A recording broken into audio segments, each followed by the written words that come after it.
गुरु प्यारी साध संगत जी, आप सभी को प्यार भरी राधा स्वामी जी। साध संगत जी, जिस प्रकार आप किसी पौधे में जल देते हैं जिससे वह जल पूरे पौधे तक पहुंच जाता है, और यदि आप ऊपर ऊपर से जल देते हैं तो उसका कोई प्रभाव नहीं होता है, जिससे वह पौधा सूख जाता है। यानी कि अगर आप सही स्थान पर जल दोगे तो लाभ होगा। उसी प्रकार हमारे शरीर में कुछ ऐसे विशेष स्थान होते हैं जहां पर यदि हम तेल लगाते हैं तो उसका प्रभाव हमारे पूरे शरीर पर होता है। हमारे आयुर्वेद में यह कहा गया है कि यदि हम शरीर के इन 4 स्थानों पर तेल लगाते हैं तो उससे हमारा शरीर खुद बीमारियों को ठीक कर देता है। और सबसे अच्छी बात तो यह है कि इसमें ज्यादा समय भी नहीं लगता है और कोई विशेष खर्च भी नहीं होता है, बल्कि कम खर्च में आपके पूरे शरीर को लाभ प्राप्त होता है और आप बहुत सारे बीमारियों से बच जाते हैं। तो आइए जानते हैं कि वह कौन सी 4 जगह है जहां पर हमें तेल लगाना चाहिए। हम यह भी जानेंगे कि हमें किस तरह का तेल किस वक्त लगाना चाहिए। इस वीडियो में आपको विस्तार से सब कुछ बताया जाएगा। आपसे बस गुजारिश है कि आप इस वीडियो को धैर्यपूर्वक पूरा देखें और ज्यादा से ज्यादा इस वीडियो को शेयर करें ताकि यह महत्वपूर्ण जानकारी आपके प्रियजनों तक पहुंच सके और उन्हें भी इसका लाभ हो। एक समय की बात है, एक गुरु जो आयुर्वेद के बहुत दिग्गज जानता थे, वह अपने शिष्यों से कह रहे थे, हमारा शरीर 5 तत्वों से बना है और हमारे शरीर में 3 प्रकार के दोष पाए जाते हैं। वात, पित्त और कफ। हमारी हर बीमारी इन तीनों दोषों के कारण ही होती है, क्योंकि यदि हमारे शरीर में वात असंतुलित होता है तो 60 से 70% बीमारी आने की संभावना होती। यदि पित्त असंतुलित होता है तो 15 से 20% बीमारियां आती है, और यदि कफ असंतुलित होता है तो 5 से 7% बीमारियां आती है, 10% बीमारियां आती है। यह तीनों दोष हमारे शरीर में पाए जाते हैं। जब आपकी बाल्यावस्था होती है, यानी कि आपके जन्म से लेकर 14 वर्ष की उम्र तक का जो समय रहता है, इसमें कफ प्रवृत्ति ज्यादा होती है। इस समय हमारे शरीर में कफ ज्यादा बनता है। यह प्रकृति की देन है और यह कफ इसलिए ज्यादा बनता है क्योंकि हमारा शरीर विकसित होता रहता है। इस समय कफ बनना बहुत जरूरी भी है, लेकिन हमें इस पर ध्यान देना है कि हमारा जो कफ है वह संतुलन में बना रहे। अब छोटे बच्चों को तो इस बात का अंदाजा नहीं रहता है, लेकिन उनके माता पिता को इस बात का ध्यान रखना चाहिए कि वह बच्चों को ऐसा आहार न दे जिससे उनका कफ असंतुलित हो जाए, क्योंकि यदि यह लंबे समय तक असंतुलित रहा तो उन्हें टीबी, दमा जैसी जानलेवा बीमारी लग सकती है। इसके बाद युवा अवस्था आती है जो 15 साल से 60 साल तक बनी रहती है। इस समय हमारे शरीर में पित्त प्रवृत्ति ज्यादा रहे, इसीलिए हमें इस बात का ध्यान रखना चाहिए कि हम ऐसी चीजें ना खाएं जिससे हमारा पित्त असंतुलित हो। इसके बाद आती है वृद्ध अवस्था। यह 60 से ऊपर की उम्र होती है जिसमें वात संतुलित होने की प्रवृत्ति ज्यादा होती है। 5 तत्वों और 3 दोषों में जब भी कोई कमी आती है तब हमारा शरीर बीमार हो जाता है। बहुत से लोग कहते हैं कि ईश्वर ने हमें यह कष्ट दिया है, इतनी गंभीर बीमारियां दी, लेकिन यह सारी बीमारियां इंसान स्वयं ही पालता है, क्योंकि हमारी प्रकट प्रकृति तो यह कहती है कि हमें प्रकृति से प्राप्त भोजन ग्रहण करना चाहिए। लेकिन हम क्या करते हैं? पिज्जा, बर्गर, स्ट्रीट फूड जैसी चीजें खाते रहते हैं जिसमें कोई प्राण नहीं होता। आयुर्वेद यह कहता है कि आप पानी पीने का सही तरीका अपनाएं, लेकिन आपको तो फ्रिज का पानी पीना है, कोल्ड ड्रिंक्स पीनी है। यदि आप प्रकृति के हिसाब से नहीं चलेंगे, आयुर्वेद के नियमों को नहीं अपनाएंगे, तो आपका शरीर तो बीमार होगा ही। इसमें ईश्वर क्या कर सकते हैं? परंतु यदि आप आयुर्वेद के नियमों को अपने जीवन में अपना ले हैं तो फिर आपका शरीर कभी बीमार नहीं होगा। फिर गुरु शिष्यों से कहते हैं कि आज मैं तुम्हें ऐसा 4 अंगों के बारे में बताऊंगा जहां पर तेल लगाने से आपको कोई बीमारी नहीं होगी, आपके तीनों दोष संतुलन में रहेंगे। 4 अंगों में से सबसे पहला है आपकी नाभि, दूसरा है आपके पैर के तलवे, तीसरा है आपकी नाक और चौथा है आपका माथा। यह 4 सबसे महत्वपूर्ण अंग है जहां आपको तेल लगाना है, लेकिन आपको इस बात का ख्याल रखना है कि आपको कब और कैसे लगाना है। तो सबसे पहले हम जानते हैं नाभि के बारे में। यह आपके शरीर का सबसे महत्वपूर्ण अंग है। क्योंकि यह आपकी 22,000 तंत्रिका का केंद्र है। एकमात्र आपकी नाभि है जो आपके पूरे शरीर से संबंधित है। जब आप नाभि में तेल का प्रयोग करते हैं तो उससे आपके शरीर का पूरा तंत्र प्रभावित होता है। पूरे शरीर में ठीक प्रकार से ऊर्जा का संचार होता है। आप और जवान महसूस करते हैं। आपने देखा होगा कि एक छोटे बच्चे के शरीर पर तेल की मालिश की जाती है, क्योंकि उस वक्त शरीर में तेल की मालिश करने से बोनस मजबूत होते हैं। इसलिए आपको भी नाभि में शुद्ध सरसों का तेल लगाना है। मिलावटी तेल से बचे शुद्ध सरसों के तेल की यही पहचान होती है कि वह कुछ ठीक होता है और कुछ कुछ गंदा भी होता है। उसको गर्म करने पर आंखों में जलन होने लगती है, लेकिन जो तेल आप अक्सर बाजार से खरीदते हैं वह बिल्कुल साफ होता है, क्योंकि उस तेल में केमिकल्स मिलाए हुए होते हैं। सबसे बेहतर होगा कि आप सरसों के बीजों को अपने सामने पिसवाए और उसका तेल निकलवाए। नहीं हो ऐसे कुछ कुछ कंपनी होते हैं जो ऑनलाइन शुद्ध सरसों का तेल बेचते हैं।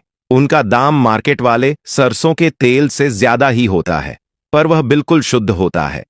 आपको बिल्कुल शुद्ध सरसों के तेल को अपनी नाभि पर प्रयोग करना है और रात को सोते वक्त आपको यह कार्य करना है। नाभि में तेल लगाने का लाभ यह है कि इससे आपकी जठारें ज होती है, जो आपके पाचन को बेहतर करता है। लेकिन जब आपकी जठारें हैं वह अच्छे से पचता नहीं है। इससे आपको भूख भी कम लगती है और आपका भोजन पेट में खराब होने लगता है। नाभि में सरसों का तेल लगाने से आपकी जठारें होने लगती है, जिससे भोजन अच्छे से पचता है और आपके शरीर में सही तरीके से ऊर्जा देता है। इसका दूसरा फायदा यह है कि इससे आपकी अपान वायु संचालित होती है। यह नाभि के निचले क्षेत्र में काम करने वाली वायु होती है, जो मलों के निकास से संबंध रखती है, यानी कि यह आपके शरीर के टॉक्सिन्स को बाहर निकालने का कार्य करती है। तो जिन लोगों को कब्ज की परेशानी होती है, ठीक प्रकार से मल निष्कासित नहीं होता है उनके लिए यह बहुत उपयोगी है। महिलाओं के मासिक संबंधित तकलीफें और मूत्र से संबंधित परेशानियों में भी फायदा देता है। इसका तीसरा फायदा यह है कि यह आपकी त्वचा में चमक बनाए रखता है। आपने सुना होगा कि जब हमारे होंठ फटते हैं तो हमारे दादा परदादा ये कहते थे, ओ कि नाभि में तेल लगा लो, सब ठीक हो जाएगा। और यह सच भी है। नाभि में तेल लगाने से होंठ कभी नहीं फटते हैं। इससे स्किन की ड्राइनेस खत्म हो जाती है, चेहरे पर चमक आती है और झुर्रियां भी नहीं होती हैं। इसके अलावा हमारे शरीर में बेहद 7,000 तंत्रिका है। जब इनमें प्राण का संचार ठीक से नहीं होता है, जिससे आपको आलस आने लगता है और ऊर्जा की कमी महसूस होती और आपका मस्तिष्क ठीक से काम नहीं करता है। और ऐसा इसलिए होता है क्योंकि यह तंत्रिकाएं आपके दिमाग से सीधे संबंध रखती है। और जब आप नाभि में तेल लगाते हैं तो यह तंत्रिकाएं खुल जाती है। इससे प्राण का संचार ठीक होता है और शरीर ऊर्जावान बनता है। दूसरा स्थान है आपके पैरों के तलवे। सारी नसें पैरों के तलवे से संबंध रखती हैं। इसलिए कहा जाता है जो सुबह सुबह मॉर्निंग वॉक करता है, नंगे पांव जमीन पर या फिर घास पर चलता है, तो उसकी आंखों की रोशनी कभी कम नहीं होती है। और पैर के तलवों पर यही शुद्ध सरसों के तेल लगाना है।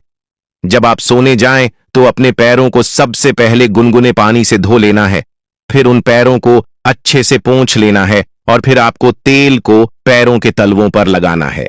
इसके बाद यदि आपके घर में कांसे की कटोरी है तो उससे अपने पैरों के तलवों को मालिश करनी है, क्योंकि कांसे के बर्तन से शरीर में जितने भी टॉक्सिन्स रहते हैं वो बाहर निकल जाती है।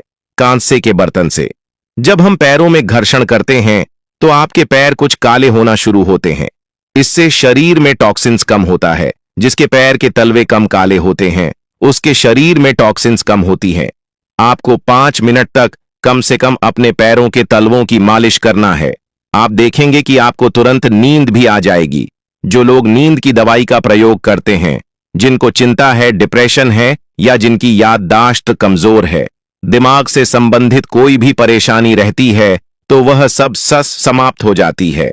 तलवों पर रोज मालिश करने से आपको गहरी और अच्छी नींद आती है। तीसरा अंग जहां हमें तेल लगाना है वह है हमारा सर। नहाने के बाद आप अपने बालों को अच्छे से सूखा लें। इसके बाद आपको अपने सर में वही शुद्ध सरसों का तेल लगाना है। आप जो यह विभिन्न प्रकार के तेल लगाते हैं वह केमिकल से भरे हुए होते हैं। जो आपको फायदा कम देते हैं और नुकसान ज्यादा पहुंचाते हैं। आपको शुद्ध सरसों का तेल अपने सर में लगाना है और अच्छे से मालिश करनी है। इससे आपकी थकान दूर होगी और आपको अच्छी और गहरी नींद आएगी। सोते समय सर में तेल लगाने के बहुत फायदे हैं। इससे आपके बाल मजबूत होंगे, आपके बाल काले और घने होंगे, आपको नींद अच्छी आएगी, याददाश्त मजबूत होगी और शरीर में शक्ति का संचार होगा। जब आप बालों की रूट्स में तेल लगाते तो इससे ब्लड सर्कुलेशन तेज हो जाता है। इस वजह से अत्यधिक मात्रा में ऑक्सीजन पहुंचती है और वह अंग मजबूत होना शुरू हो जाता है। हमारे शरीर का आखिरी अंग जहां हमें तेल लगाना चाहिए वह है हमारा नाक। यह आपके सर तक पहुंचने का मार्ग है। यदि आपको शुद्ध देसी गाय का घी मिल जाता है तो आप तेल की जगह घी का प्रयोग भी कर सकते हैं। आपको रात को सोने से पहले शुद्ध देसी गाय के घी की एक एक बूंद अपने दोनों नाक में लगानी है। इसके इतने अद्भुत फायदे हैं कि आप जानकर चौंक जाएंगे।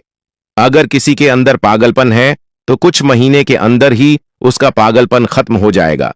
यदि किसी के कान के पर्दे में छेद है तो वह भी ठीक हो जाएगा। नाक में जितने भी प्रकार की एलर्जी है, जैसे बार बार छींक आना, नाक में खुजली होना, नाक बार बार बंद हो जाना, यह सारी समस्या खत्म हो जाएगी।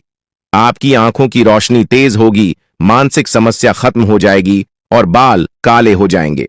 इसके बाद गुरु उन सभी शिष्यों से कहते हैं कि यदि तुम अपने शरीर के इन 4 अंगों पर नियमित रूप से सरसों का तेल लगाते हो तो इससे तुम्हारे शरीर में जितने भी टॉक्सिन्स हैं वह बाहर आ जाते हैं और आपका शरीर कभी भी बीमार नहीं होता। उम्मीद है कि आज की इस कहानी से आपने बहुत कुछ सीखा होगा। अब अगली साखी की शुरुआत करते हैं। बाबा जी ने बताया, आज की वाणी मैं आपको सुनाने वाला हूं वह बहुत ही खास है। यह कहानी है त्रिया चरित्र की है। जो भी मनुष्य इस कहानी को पूरा सुनता है वह कभी भी अपने जीवन में धोखा नहीं खाता है। इस कहानी को सुनकर आप अपने जीवन में कई बदलाव ला सकते हो। बहुत समय पहले की बात है। किसी राज्य में एक राजा रहा करता था। उसकी राज्य की चर्चाएं बहुत दूर दूर तक फैली हुई थीं। उस राजा का पुत्र था जिसकी उम्र कुछ ज्यादा नहीं थी, 12 या 13 वर्ष होगी। वह राजकुमार बड़ा ही सुंदर था। जब राजा ने उसकी शादी की तो राजकुमार उस वक्त मात्र 14 वर्ष का था और राजा अब बूढ़ा हो चुका था। एक दिन राजा ने सोचा कि अपने राजकुमार को राजा बना देते हैं, क्योंकि उस राजकुमार ने कई शादियां की थीं और पहले के राजाओं में यही नियम था कि राजा जितनी चाहे उतनी शादी कर सकता था। वह राजा अपने पुत्र राजकुमार को राजा बना देता है। राजकुमार के साथ शादी हो चुकी थी। वह राजकुमार जो कि राजा बना था अपनी पढ़ाई लिखाई फिर भी कर रहा था। वह रोज गुरुकुल में पढ़ने के लिए जाया करता था और एक दिन की बात है, जब वह राजकुमार पढ़ने के लिए विद्यालय जा रहा था तो रास्ते में उसे पनिहारी मिली। वह पनिहारी भी बहुत सुंदर थी। उस पनिहारी ने राजकुमार से पूछा था कि हे राजा, आप रोज कहां जाते हैं? राजकुमार कहता है कि मैं रोज दया ग्रहण करने के लिए अपने गुरु के पास जाता हूं। तो वह कहती है, यह तो अच्छी बात है, लेकिन यह बताइए आपने चरित्र पढ़ा है? राजकुमार कहता है कि नहीं, मैंने ये कभी नहीं पढ़ा है। फिर पनिहार कहती है कि आप त्रिया चरित्र अवश्य पढ़ना।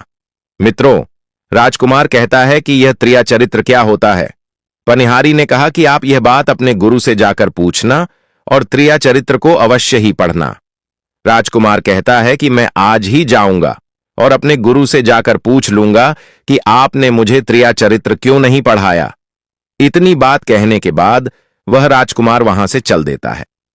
मित्र, वह पनिहारण की बात सुनकर वह राजकुमार गुस्से में था। उसकी आंखें लाल थीं। वह अपने गुरु के पास जाकर प्रणाम करता है। गुरुजी ने पूछा कि बेटा क्या हुआ? आज तुम क्रोध में दिखाई दे रहे हो और तुम्हारी आंखें लाल क्यों हैं? क्या बात है, मुझे बताओ। राजकुमार ने क्रोध में जवाब दिया कि गुरुदेव, आपने मुझे त्रिया चरित्र क्यों नहीं पढ़ाया? यह बात आपने क्यों छुपाया?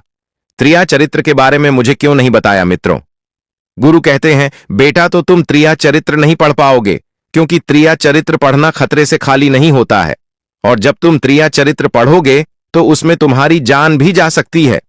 मित्रों, राजकुमार कहता है कि गुरुदेव, आप इसकी चिंता न करें तो अच्छा है, मैं खुद इस राज्य का राजा हूं। तब अपने शिष्य की ऐसी बात सुनकर गुरु कहते हैं कि ठीक है, अब तुमने हटकर ही ली, तो अब हम तुम्हें त्रिया चरित्र पर आते हैं। त्रिया चरित्र पढ़ते पढ़ते राजकुमार को 1 साल हो गए, और जब 1 वर्ष हो गया तो गुरु ने कहा कि बेटा, अब तुम्हारी पढ़ाई पूरी हो चुकी है, अब तुम घर जा सकते हो और आज से अपने राज्य को चला सकते हो। अब तुम्हें यहां आने की कोई आवश्यकता नहीं है। मित्रों, राजकुमार कहता है, ठीक है गुरुदेव। राजकुमार जैसे ही जाने को होता है, गुरुदेव उसे रोक लेते हैं और कहते हैं, बेटा, मैं तुम्हें एक ऐसा यंत्र देता हूं, या जब तुम इसे अपने कानों में लगाओगे तो कोई भी तुम्हें पहचान नहीं पाएगा और तुम उसे पहचान लोगे। राजकुमार वह यंत्र अपने हाथों में ले लेता है। मित्रों, गुरु कहते हैं, तुम इस यंत्र को ले जाओ और रात के 12 बजे आज ही के रात में अपने महल से निकल करके जंगल की तरफ जाना और पूर्व दिशा की ओर जाना। और जब तुम पूर्व दिशा की ओर जाओ तो यह यंत्र अपने कानों में लगा लेना और वहीं पर खड़ा हो जाना। वह राजकुमार कहता है कि ठीक है, ऐसा ही करें। फिर राजकुमार गुरुकुल से महल की ओर चल देता है, और जब रात के 12 बजे जाते हैं और उस राजकुमार की 7 पत्नियां सो जाती हैं, तब आधी रात के समय वह राजकुमार अपने हाथों में यंत्र लेकर महल से जंगल की तरफ चल देता है। राजा जंगल में पूर्व दिशा की ओर जाता है और वहां जाकर अपने कानों में यंत्र लगा लेता है और वहीं पर खड़ा हो जाता है। तो उसने क्या देखा कि वही पन्नीहारण जो मुझे रास्ते में मिली थी, वहीं पन्नीहार एक थाली में खाना लेकर जंगल को जा रही है। वहां थोड़ी ही दूरी पर एक संत अपनी कुटिया में रहते थे। वह पनिहार इन संत के पास खाना लेकर जा रही थी। राजा ने देखा कि यह तो वही पनिहार है जिसने मुझसे कहा था कि त्रिया चरित्र की पढ़ाई करो, लेकिन पनिहारन उस राजा को नहीं पहचान पाई क्योंकि राजा के कानों में यंत्र लगा हुआ था। यंत्र लगने की वजह से राजा किसी को भी पहचान सकता था। राजा ने अपने मन में सोचा कि चलो उसके पीछे चलते हैं कि यह आधी रात को भोजन लेकर संत कुतिया की तरफ क्यों जा रही है। इसका क्या कारण है मित्रों? वह राजा भी उसके पीछे पीछे छुपता हुआ चल दिया। अब वह पनिहारण उस कुटिया में उस बाबा के वहां पहुंचती है। उस बाबा के पास जादू की पोटली थी और वह बाबा जादूगर था। राजा पीछे छे गया और वह छुप करके देख रहा था कि वह पनिहारण औरत को बाबा क्या करेंगे। बाबा ने पनिहारण से कहा, अरे पनिहार, पहले तो मुझे यह बता कि आज आने में इतनी देर कैसे लग गई। हाथ जोड़कर पनिहार कहने लगी कि महात्मा जी, मेरा विवाह हो चुका है और मेरे पति मुझे ले जाने के लिए आए हैं। हमें लेकर कल चले जाएंगे, इसीलिए हमें उन्हें सुलझाने में थोड़ी देर लग गई और यहां आने में भी देर हो गई। मित्रों, जब यह बात साधु ने सुनी कि पनिहारी का विवाह हो चुका है और इसका पति इसे लेने आया है, तो साधु कहता है कि पनिहार, इसका मतलब है कि तुम अपने पति के साथ जाना चाहती हो, तो हमारे पास क्यों आई हो? पनिहार कहती है कि मैं आपके बिना नहीं रह सकती हूं, मैं आपके बिना नहीं जी सकती हूं। तो साधु कहता है कि पनिहार, इसके लिए तुम्हें काम करना होगा। साधु एक बड़ा सा चाकू निकलता है और पनिहार से कहता है कि पनिहार, जाओ, अपने पति के गर्दन काटकर यहां लेकर आ जाओ। अपने उस पति को मार दो जो हमारे और तुम्हारे बीच में दरार बन रहा है। तब मैं तुम्हें रख लूंगा, तुमसे विवाह करूंगा, तुम्हें अपनी पत्नी बनाऊंगा। मित्रों, बिना कुछ सोचे समझे वह चाकू को ले लेती है और दौड़ते हुए अपने घर जा आती है और उसका पति सो रहा था। वहां जाकर अपने पति की गर्दन काट देती है और उसकी गर्दन को लेकर साधु के पास आती है, और जो राजकुमार थे उसके पीछे पीछे उसका सारा कारनामा देख रहे थे। जब साधु ने देखा कि अपने पति को मार करके उसकी गर्दन यहां लेकर आई है, साधु को बहुत गुस्सा आया और उसने उसे लात मारी और कहा, भाग जाओ यहां से। जब तू अपने पति की नहीं हो सकी जिसके साथ तूने 7 फेरे लिए, तो तू मेरी क्या होगी? जल्दी भाग जाओ यहां से। अगर तुम मेरे पास दोबारा आई तो मैं तुझे जीवित नहीं छोड़ूंगा। मित्रों, साधु की यह बात सुनकर उस बनिहारिन को ऐसा लगा जैसे उसके पैरों तले जमीन खिसक गई हो। फिर भी अपने पति की कटी हुई गर्दन घर लेकर के आई और उसकी गर्दन जोर देती है और वहीं बैठ जाती है, और इधर जैसे ही सवेरा हुआ अपने पति के पास बैठकर रोने लगती है और चिल्लाने लगती है। कहती हैं, देखो देखो, किसी ने मेरे पति की हत्या कर दी। लेकिन रात में उस पनिहार का सारा कारनामा राजकुमार देख चुका था। इधर सारे गांव वाले पनिहार के घर चले जाते हैं और उसके पति की लाश को लेकर गांव के बाहर जाते हैं उसका दाह संस्कार करने के लिए। और वह पनिहारी भी पीछे से भागती हुई रोती हुई चली जा रही थी और उधर राजकुमार भी जा रहे थे जो कि अपने राज्य के राजा बन चुके थे। पनिहार भागती हुई चिल्लाती हुई पहुंची और कहने लगी, मैं सती बनूंगी, क्योंकि अगर जब मेरे पति ही नहीं रहे तो ऐसे जीवन का क्या फायदा, मैं इन्हीं के साथ सती हो जाऊंगी। राजा को उसकी बातें सुनकर हंसी आ जाती है और राजा कहता है, त्रिया चरित्र जाने न कोई और कसम मेरी के हुए। सती राजमित्रों, राजकुमार की यह बात और कोई तो नहीं समझ पाया, लेकिन वह पनिहार समझ जाती है। कहती है कि राजा साहब, आप हमारे ऊपर यह बात कह रहे हैं, लेकिन चलिए कोई बात नहीं, मैं सती हो जाऊंगी। लेकिन पनिहार जाते जाते कहती हैं, मैं तुम्हें एक बात बताती हूं। राजकुमार कहता है, क्या बताओ? पनिहार कहती है कि राजा साहब, आप जब चटाई पर बैठे तो चटाई को झाड़ कर बैठना। राजा कहता है कि यह पनिहार क्या कह रही है, मैं तो राजा हूं, मुझे चटाई पर बैठने की क्या आवश्यकता है? पनिहार कहती हैं कि नहीं, जब भी तुम्हें कोई नौबत आए चटाई पर बैठने की तो तुम चटाई को झाड़ कर बैठना। राजकुमार कहता है कि चलो ठीक है, अगर तुम कह रही हो तो मैं ऐसा ही करूंगा। और कहने के बाद वह अपने पति के साथ सती हो जाती है और राजकुमार उनका अंतिम संस्कार करवाकर अपने घर को आ जाते हैं। मित्रों, इसी तरीके से पूरा दिन व्यतीत हुआ और उधर जब दूसरी रात आई, अपने गुरु के कहने के अनुसार वही यंत्र कान में लगाया और पूर्व दिशा की ओर उसी स्थान पर जाकर खड़ा हो गया जहां पर पिछली रात खड़ा हुआ था। दूसरी रात को राजकुमार ने क्या देखा? अपनी 7 पत्नियों को भोजन की थाली अपने अपने हाथों में लेकर उसी साधु की कुटिया की तरफ जा रही है। जैसे ही राजा ने अपनी 7 पत्नियों को उस साधु की कुटिया की तरफ जाते हुए देखा, राजकुमार के पैरों तले जमीन खिसक गई। वह अपने मन में सोचने लगा कि यह क्या चक्कर है।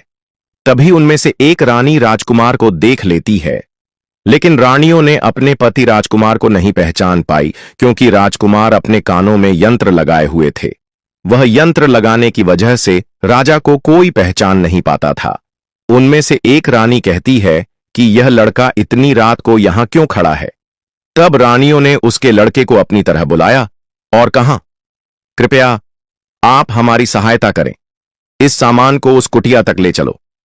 मित्रों, बिना कुछ सोचे समझे राजकुमार ने वह थाली अपने हाथों में ले ली और अपनी रानियों के साथ कुटिया तक जाने लगा। जब 7 रानियां और राजकुमार उस साधु की कुटिया में पहुंचते हैं और राजकुमार कुछ भी नहीं बोल रहा था, क्योंकि राजकुमार देखना चाहता था कि हमारे प्यार में ऐसी क्या कमी है जो हमारी 7 रानियां इस साधु के पास आती हैं, और इस साधु के पास ऐसा क्या है जो हमारी 7 रानी अभी यहां आ रही हैं। मित्रों, राजकुमार छुपकर यह सब जानना चाहता था। इधर जब वह 7 रानियां राजकुमार को लेकर साधु के पास पहुंची तो महात्मा राजकुमार को देखकर कहता है कि यह कौन है?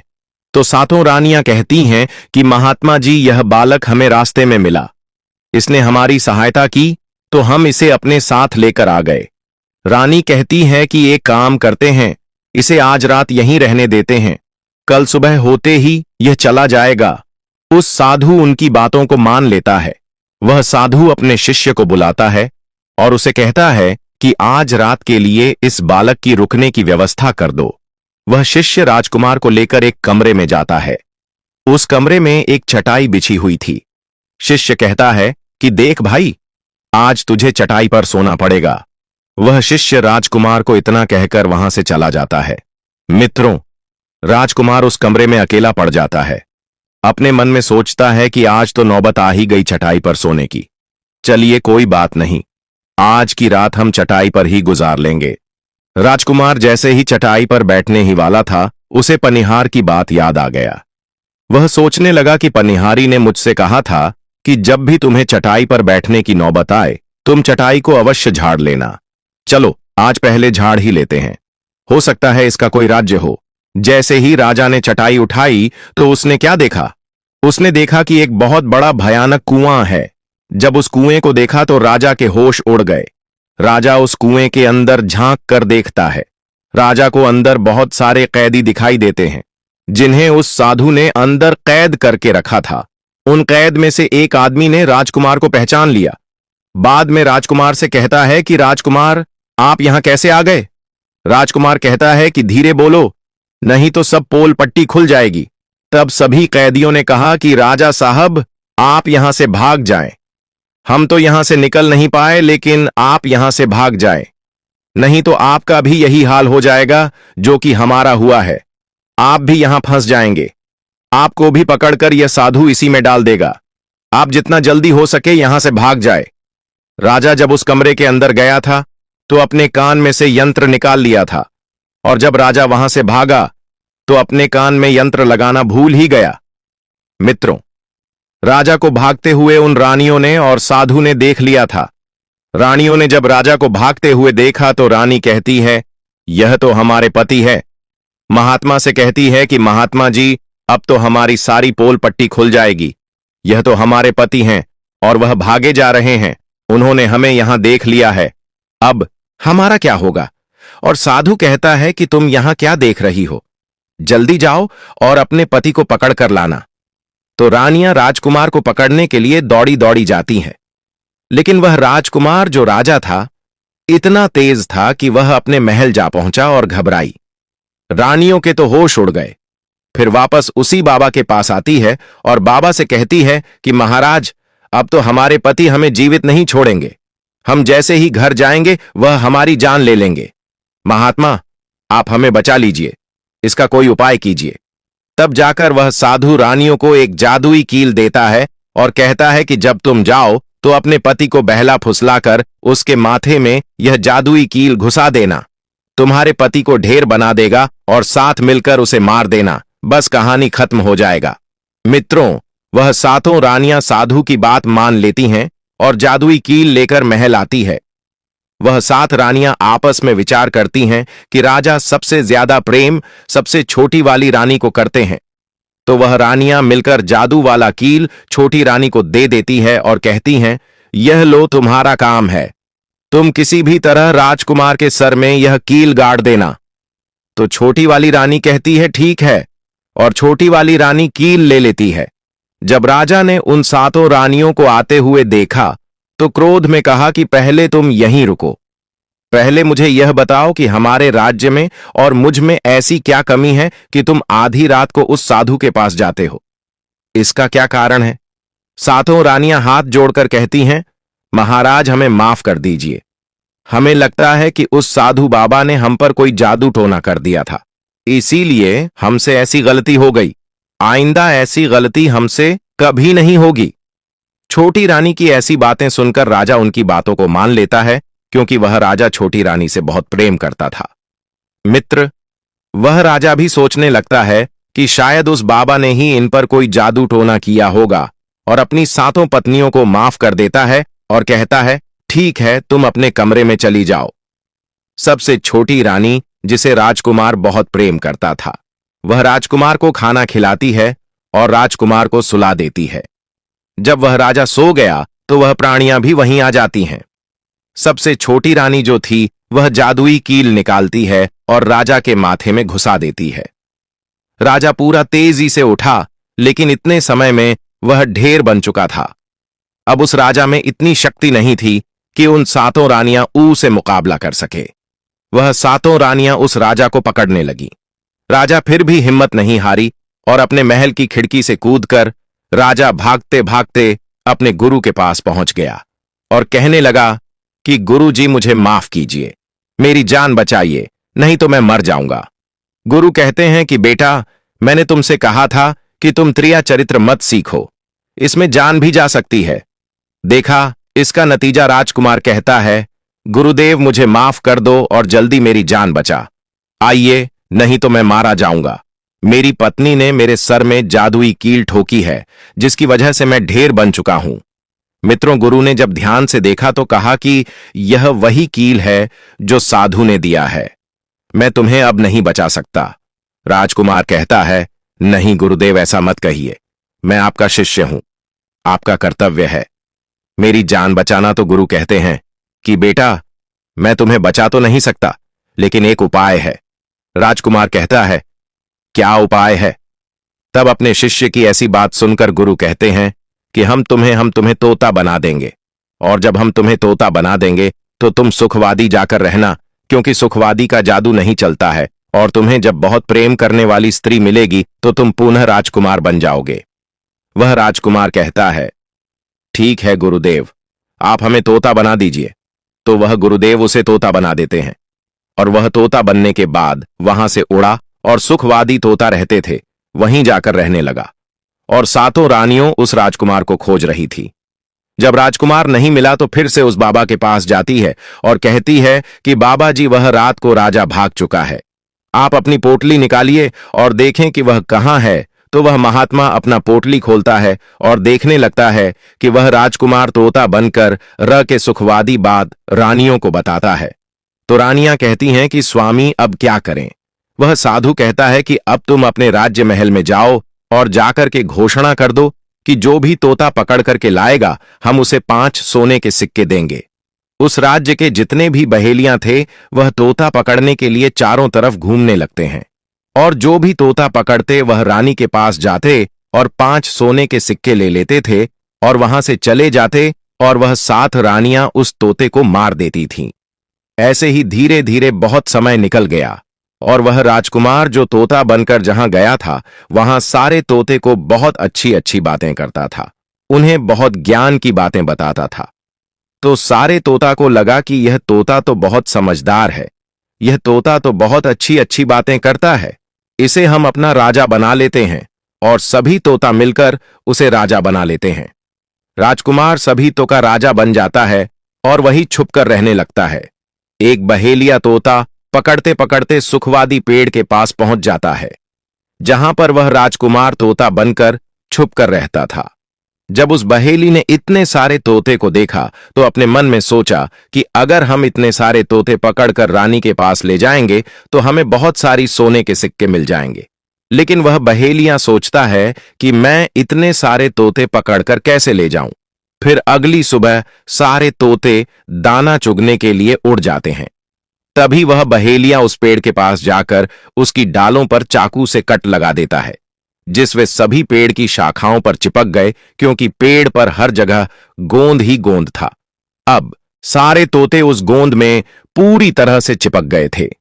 उनके साथ राजकुमार तोता भी शामिल था।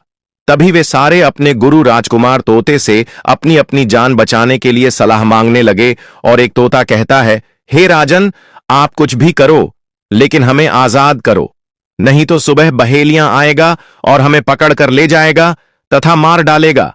मित्रों, तभी राजकुमार उन सभी को शांत करके कहता है, मेरी बात को ध्यान से सुनो।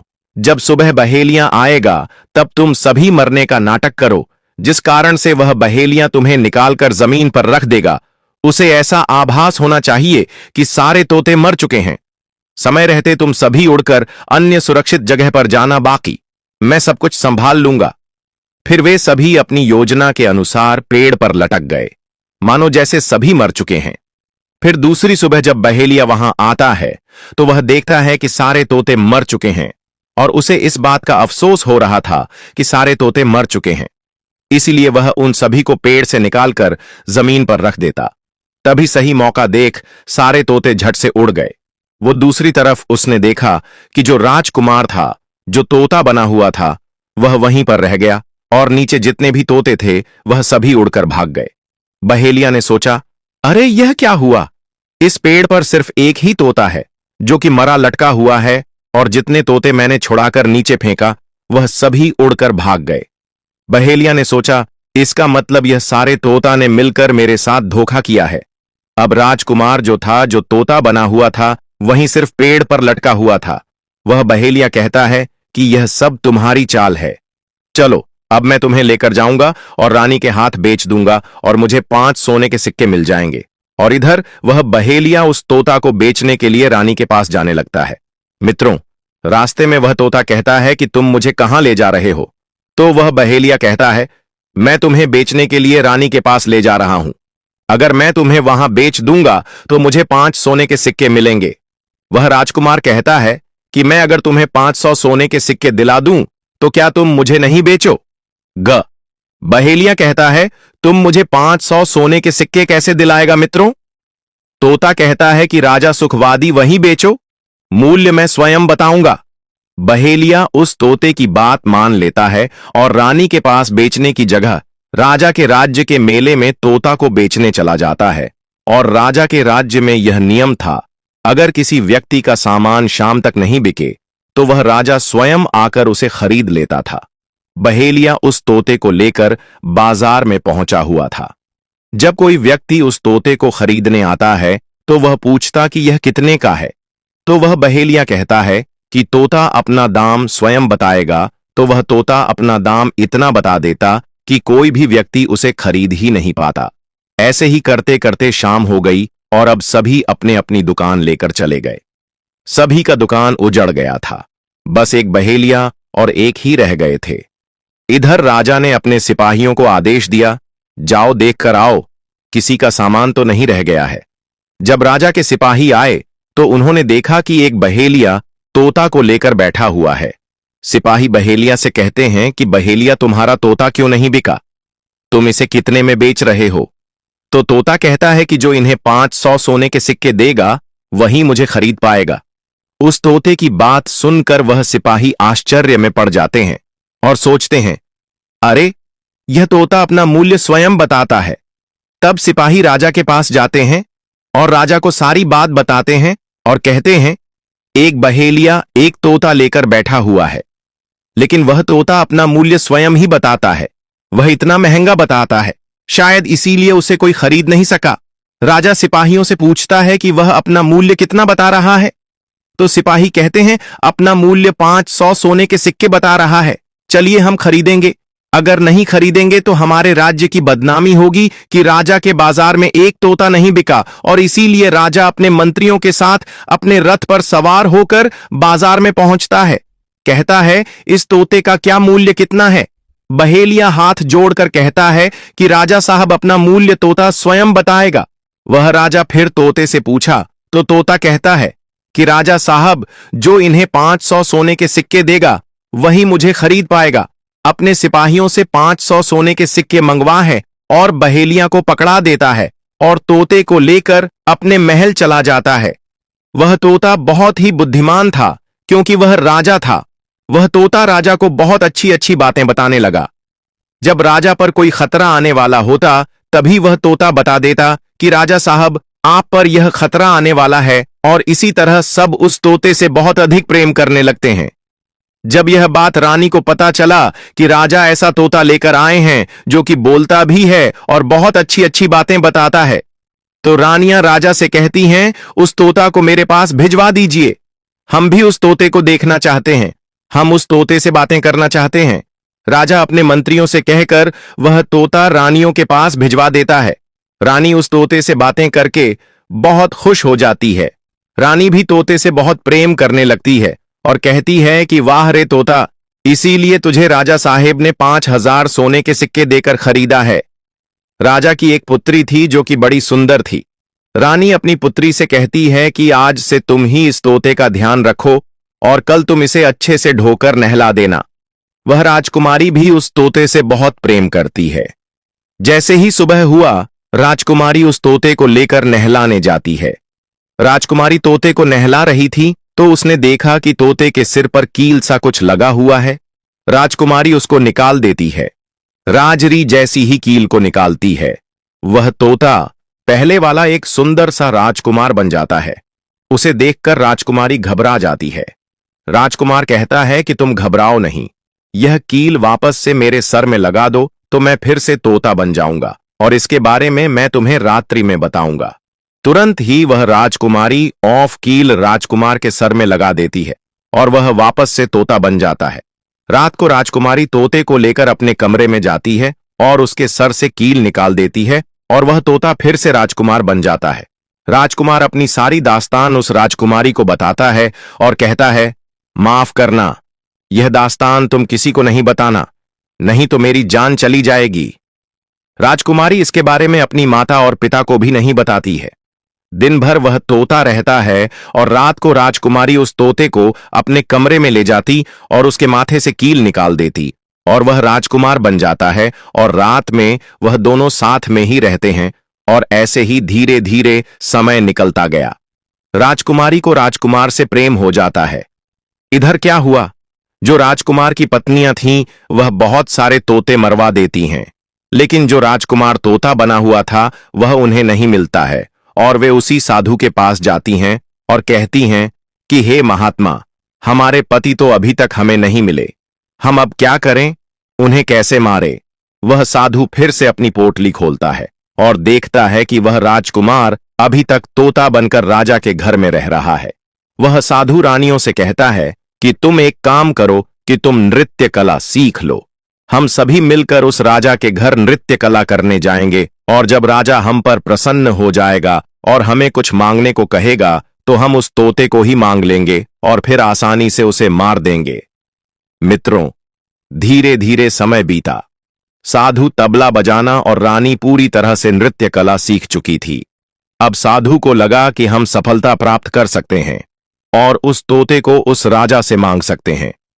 साधु का भेष बदल करके उन 7 रानियों को नृत्य कला वाली स्त्री बनकर के राजा के दरबार में पहुंच गई। राजा उस साधु से पूछता है कि आप लोग कौन हैं, यहां क्यों आए हैं। तब साधु कहता है कि हम सब नृत्य कला वाले हैं, आपके महल में हम नृत्य कला दिखाना चाहते हैं। राजा को भी गाने और बजाने का बहुत शौक था, वह मान जाते हैं। उधर वह साधु अपना गाना बजाना चालू करता है।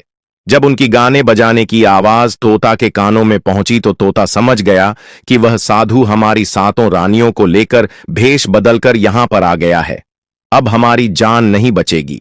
लेकिन जब राजकुमारी उस तोते को लेकर अपने कमरे में जाती है, उस तोते के सर से कील निकालती है और वह तोता राजकुमार बन जाता है और वह राजकुमार सारी बातें उस राजकुमार को बताता है। कहता है कि देखो, जो यह गाने बजाने वाले आए हैं ये वही साधु है। ये गाने बज जाने से राजा को खुश कर देगा और बदले में मुझे मांग लेगा और ले जाकर मुझे मार देगा।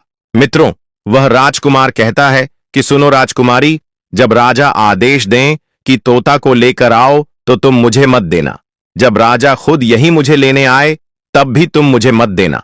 कहना कि तोता को नहीं दूंगी, और जब राजा ना माने, राजा तुमसे जिद करें और मुझे मांगे, तब तुम गुस्से में आकर के पिंजरे को फेंक देना। उसके बाद मैं अपने बचने का रास्ता हम स्वयं ही ढूंढ लेंगे।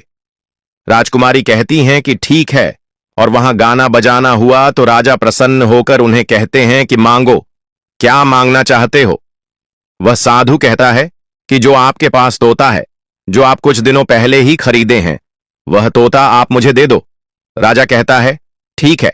राजा अपने मंत्री को आदेश देता है कि जा आओ, उस तोते को लेकर आओ। मंत्री राजकुमारी के पास पहुंचता है और कहता है कि यह तोता मुझे दीजिए। राजकुमारी कहती है नहीं दूंगी। मंत्री कहता है कि देखिए, आप जिद मत कीजिए।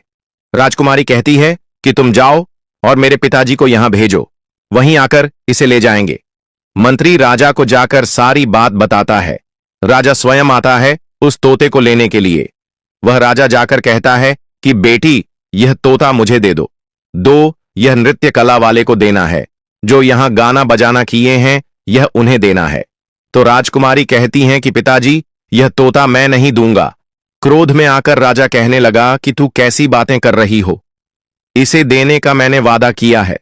जब राजकुमारी ने राजा को क्रोध में देखा तो राजकुमारी को भी गुस्सा आ गया और राजकुमारी गुस्से में पिंजरे को जमीन पर फेंक देती है।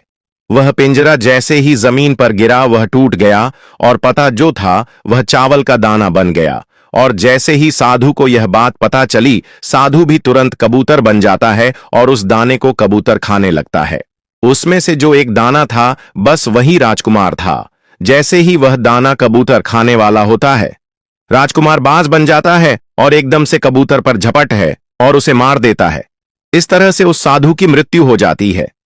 राजा यह सब देखकर आश्चर्यचकित हो जाता है। उस कबूतर को मारकर फिर से तोता बन जाता है और जो राजकुमारी थी उस तोते से कील निकाल देती है और वह फिर से पहले जैसा राजकुमार बन जाता है। राजकुमारी अपने पिता को सारी बात बता देती है। राजकुमार कहता है कि देखिए राजा साहब, मैं भी एक राजा हूं और मैं आपकी बेटी से प्रेम करता हूं और मैं उनसे शादी करना चाहता हूं। वह राजा अपनी पुत्री से पूछता है कि बेटी, क्या तुम इससे शादी करना चाहती हो। तो राजकुमारी कहती हैं कि पिताजी, मैं से प्रेम करती हूं। और फिर राजकुमार उस राजा की पुत्री से विवाह करके अपने महल जाता है और जो उनके साथ पत्नियां थीं उनको पकड़कर बंदी गृह में बंद करवा देता है और राजकुमार खुशी खुशी उस राजकुमारी के साथ रहने लगता है। दोस्तों, जब कोई स्त्री कभी कभी किसी परिस्थिति में चतुराई या चालाकी दिखाती है या दूसरों को बेवकूफ मानते हुए कोई अभिनय ढोंग पाखंड करती है तो इसे ही त्रिया चरित्र कहते हैं, जिसे पढ़ने के बाद राजा को अपनी जान बचाने के लिए क्या क्या नहीं करना पड़ा, क्योंकि राजा को स्त्री के त्रिया चरित्र की पूरी जानकारी हो चुकी थी कि कैसे जब एक स्त्री को अपना स्वार्थ दिखने लगता है तो वह अपने लोगों को भी बेवकूफ बनाकर अपना स्वार्थ को पूरा करती है और उसके साथ रहने वाले लोगों को इसके बारे में भनक तक नहीं लगता कि यह स्त्री त्रिया चरित्र की खेल कर रही है। मित्रों, जो आपके दिल के करीब है उसके बारे में आप पूरी जानकारी रखिए कि उसके अंदर खुद को लेकर कोई स्वार्थ तो नहीं छुपा है, और अगर ऐसा है तो आप उनसे थोड़ा दूर ही रहे, क्योंकि ऐसे में आपको जिंदगी के हर कदम पर धोखा ही मिलेगा, क्योंकि एक स्वार्थी स्त्रियां अपनी स्वार्थ के लिए जिंदगी में कुछ भी कर सकती हैं। मित्रों, तो उम्मीद है आपको यह वाणी अच्छी लगी होगी। इसे पूरा सुनने के लिए आप सभी का धन्यवाद। कमेंट में राधा स्वामी जी जरूर लिखें। साथ ही वीडियो को लाइक करके चैनल को सब्सक्राइब करना ना भूलिए। अगर आपको यह कहानी पसंद आई हो तो कमेंट में इसके बारे में जरूर लिखना जी, ताकि हम आपके लिए नई नई कहानी ला सकें। इसी के साथ हमें दें इजाजत, फिर से आएंगे नई वीडियो में। तब तक के लिए राधा स्वामी जी